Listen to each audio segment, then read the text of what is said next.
أو لأذبحنه أو ليأتيني بسلطان مبين.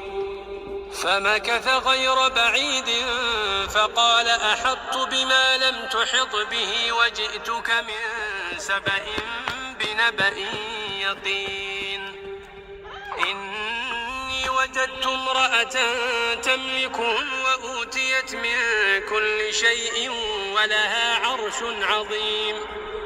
وجدتها وقومها يسجدون للشمس من دون الله وزين لهم الشيطان أعمالهم فصدهم عن السبيل فهم لا يهتدون. ألا يسجدوا لله الذي يخرج الخبأ في السماوات والأرض ويعلم ما تخفون وما تعلنون. الله لا إله إلا هو رب العرش العظيم.